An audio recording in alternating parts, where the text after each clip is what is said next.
Hello, this is my presentation for the Corpus Linguistics class at the University of North Texas. My presentation is on a chapter in a book, and the chapter is called Corpus Linguistics and Information Structure Research. So the chapter starts off just talking about what information structure is. It's not a term that is super common. So the way I would describe it, I would kind of put it in the middle of some more common fields. So normally if you think about like phonetics, phonology, morphology, syntax, discourse, kind of getting bigger and bigger. And then on top of that, you have meaning. So you have semantics at the morphosyntactic level, and then you have pragmatics at the discourse level. Information structure kind of sits right in the middle of a lot of those things. It has to do a lot with syntax and discourse and the interface between those things and the meaning level. So another way to think about it is like this chart where you start off in communication, you have a goal. You have something that you're trying to get across. You could be trying to emphasize something. You could be trying to present new information into the discourse or change what it is that you're talking about somehow. But how you do that depends on the second layer here. Ultimately, that's going to show up in the surface structure. You're going to change the word order, you're going to change sentence stress or things like definiteness, and those are surface features. But the link between what your communication goal is and what the surface structure actually ends up looking like, that link is called information structure. And there's all kinds of different topics in information structure, different theories, and we'll talk about some of those things like accessibility, sentence topic. Those will come back up later. So just a couple of examples. So you have these 4 different sentences in English. They're all propositionally the same, but they have different communication goals. And so a good question is, what are those different goals? And that's maybe a bigger question, but as far as the surface structure here, how those different goals are surfaced in the actual language has to do with movement. So you have just the canonical word order, you have a passive construction, a clefting construction, and extraposition. So these are all different syntactic moves that you can make to express the same semantic content in different ways depending on what it is you're emphasizing, for example. And also with stress. Stress is another way that this comes out in English. You can say actually exactly the same sentence, but depending on what you stress, maybe you're contrasting something. So you're saying, well, this specific subject or verb or object is what the focus of the sentence is. And this works out differently in different ways. So bear with me, I'm going to go through a couple other languages. In Mandarin, the word order can totally change. So if you see here, these are essentially the same constituents, the same subject and the same object phrases here.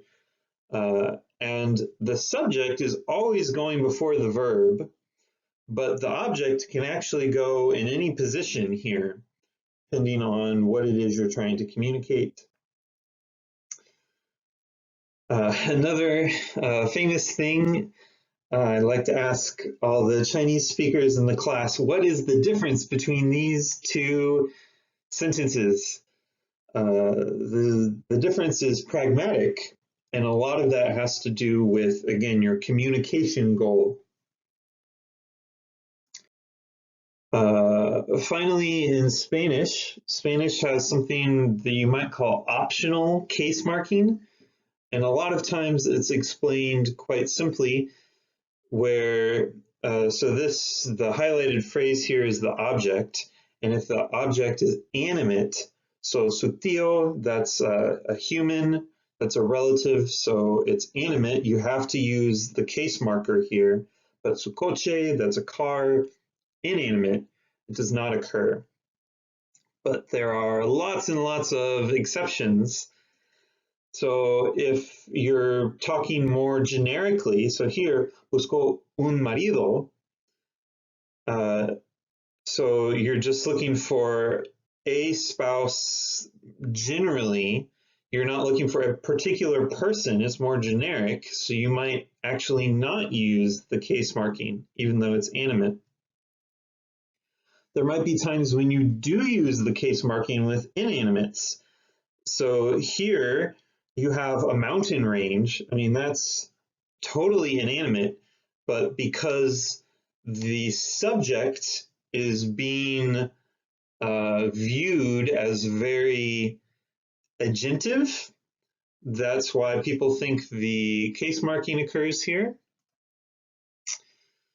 It can also occur if you have a slightly uncanonical word order. So here the object is occurring first, so that could cause confusion. The case marking can help reduce the ambiguity there. The same here, the object here is occurring inside a relative clause. So all you have is the verb and the noun phrase, protege a su coche. You don't know if someone is protecting a car or if the car is doing the protecting. So you have to use the case marking to disambiguate. And here in this sentence, this is a newspaper headline, so it's very terse. And all you have is this noun phrase and then the verb. And so you can't tell if 3 cars got burnt or if the 3 cars went around burning things. It's a little ambiguous unless you use the case marking.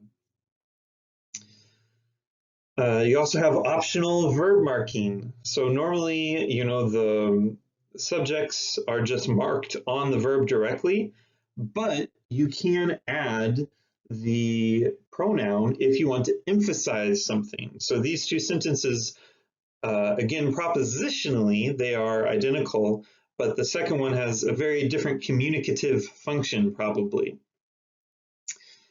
Also with object marking, here you see someone is giving the book to a person on the dais, and you can express that by having both of the noun phrases be full in the first example, or you can just mark those both on the verb. But sometimes you do both at the same time. You mark it on the verb and you have it as a full NP here. So the reason they're doing that here is because they're contrasting. Who is it that they're giving it to? It's not él, it's él, it's not ti. So there's contrast. Here, the object is fronted. So eso, it gets moved to the front of the sentence. Again, this is some kind of emphasis. And I don't know, Spanish speakers, tell me why you mark it on the verb and you have the noun phrase in this sentence. So that's why you put optional in quotation marks. There's all different kinds of factors that have to do with syntax and morphology and discourse, but also semantics and pragmatics, and they all have to do with what it is you're trying to communicate and what choices you make in the language to do that. So that's what information structure is. And I wanted to go through all of those examples to show some of the challenges that come up when you're trying to do information structure research from a corpus. So first we're going to ask the question, why are we using a corpus? The tradition kind of, especially in maybe syntax or other theoretical fields, all you need is introspection because all you're interested in is the pure language. But information structure can't really work that way. You need context. There's so many different kinds of contexts that are important and that affect how you structure your sentences. You can't just be making things up. So a corpus is really important. Also, in my case, for my thesis, all I have is a corpus. I can't do field work, so I'm stuck with this data that's in the corpus. Even if I wanted to get extra information, I can't. So I have to figure out how to make the best of what I have. So the chapter talks about different kinds of corpora, and a common one is task-based corpora. So these can be based on things like elicitation or doing questionnaires, role-playing, very structured kinds of situations. And the reason why you want to have that structure is it's easy to control a variable.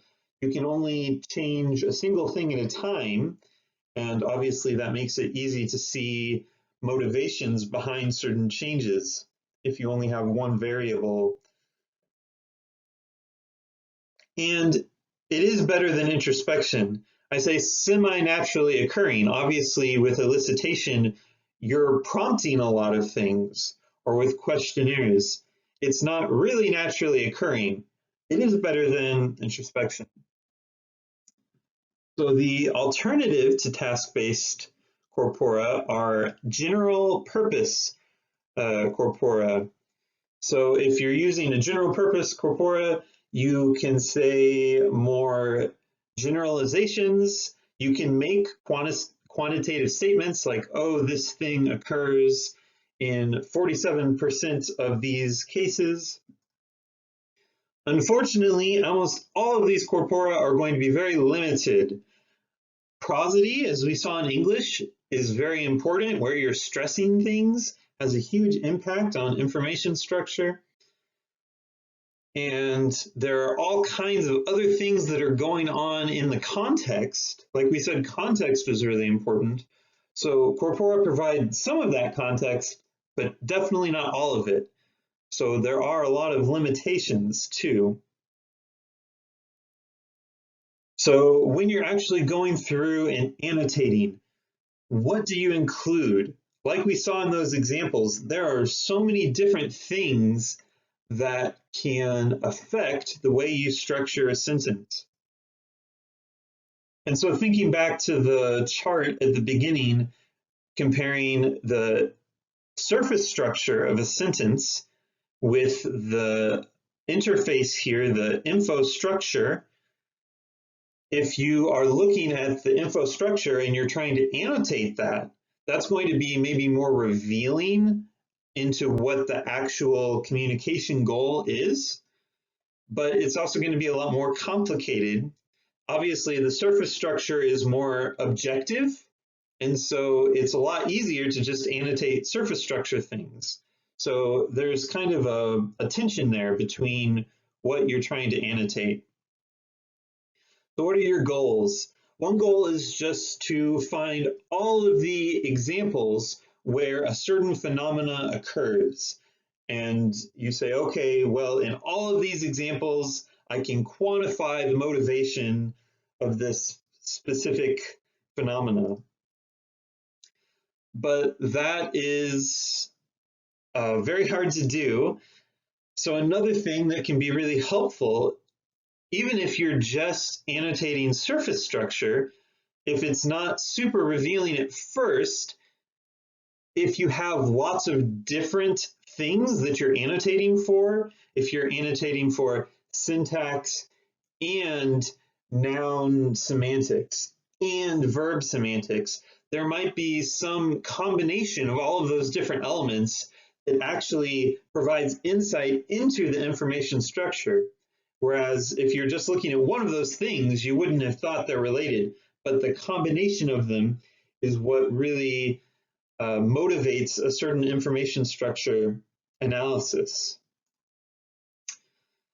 And like we were talking about with how it's sitting in the middle of these different components of linguistics, you're going to have a lot of different layers. Even if you're trying to annotate the surface structure, there's going to be lots of different components, and they're going to need to be hierarchical when you're annotating. So I've actually been doing a little bit of this for my research assistantship. And this is just a screenshot I grabbed of some of what we're doing with a language in India called Dimasa. So you see at the top there, we have the transcription of the speech data, and then we're annotating it in different categories. And this is in Elan. Elan can be very frustrating, but it is also very powerful if you treat it right. And so it's very helpful having different categories and different tiers that you can annotate and then query in different ways. So I'm still exploring that, but that is probably what I'm going to be using for the project at the end of the class as well. The chapter did talk about lots of other studies and the specific things that they were annotating for, what languages they were working with. Probably for my second paper that I do here, I'm going to pick one of these that looks especially helpful and see what it is that they did. So there is a fair amount of work in this. I'm not going to bore you with all of the details here, but I'm going to move on to evaluation. So once you have annotations, how do you determine if they're useful or not? And so one of the things the chapter broke down is looking at the reliability of a lot of these annotations. So co-reference is kind of a surface structure thing, and it has very reliable scores. So an 80 to 90% F score, that's comparing the annotation score versus like a gold standard ideal annotation. They're saying, well, 90% similarity to this ideal annotation. So that's a surface structure feature. It does very well. The chapter also introduced something called Cohen's kappa. And this is actually a really interesting metric where if you have two annotators, you can compare how similar their annotations were or how similar a matrix is in general. So for accessibility, that's more of the interface phase. It's kind of in the middle and didn't do as well as co-reference. Topic and focus, those are even more kind of underlying notions. Those did horribly. A lot of those had very low reliability scores. So does this just mean that all of that annotation is useless? Actually, you would say if you're having disagreements, that can be helpful in finding weak spots in the theory, and you can go back and look at, oh, how can we improve the theory to better answer how to annotate a particular sentence? So again, it's a question of what are you trying to do? Are you trying to find something that will apply in every single example? Maybe that would be nice, but another goal that you might have is just to apply something in a specific situation and have very specific parameters for what that is, and clearly define what your limited goals are. So that's something encouraging to me thinking about doing my thesis. I'm not trying to do everything perfectly, but I can focus in on a particular question, particular types of sentences and try to answer within that, within those parameters. Very briefly, the chapter talks about applying a lot of this to computational problems in linguistics. I know a big open question in computational linguistics is co-reference resolution. So figuring out what pronoun goes back to what. Who did Jacques fire despite his boss begging him not to? What is him? What is who? That's a very tricky thing for a human to answer, much less a machine. Milo voted for his favorite candidate and Lyle did too. Did Lyle vote for Milo's favorite candidate or for Lyle's favorite candidate? Those are things that you probably can answer in a discourse context, but you're going to need more than just the morphology and the syntax to figure that out. And a machine is going to need more than just the morphology and the syntax. It's going to need to have a framework for information structure to answer those questions. And yeah, just more generally, I think machine translation or other human language tasks need to have some way to track things across a discourse. That's really hard right now because, like we saw, there's a lot of inconsistency with how the humans are annotating it. But hopefully, as the theory improves, that will give better data to feed into the machines to answer some of these problems. All right, so in conclusion, corpus research is very important for information structure, especially. It's important for lots of different fields, but information structure depends on corpora and the context they can provide. Annotation is also a very crucial part of getting good answers to those questions because annotation can provide further context. However, there are several big challenges. Number one is the question of what to annotate. Lots of different options there, and you have to pick what's reasonable but going to give you good results. And also consistency is a big challenge. But on the more optimistic side, if we keep getting better annotations, that will feed into giving us better theories, which will feed into better annotations, and it will be an improving cycle here.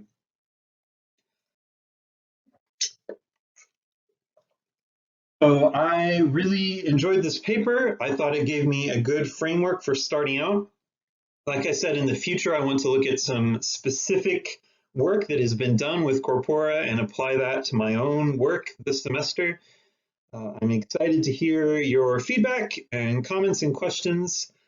Thank you so much.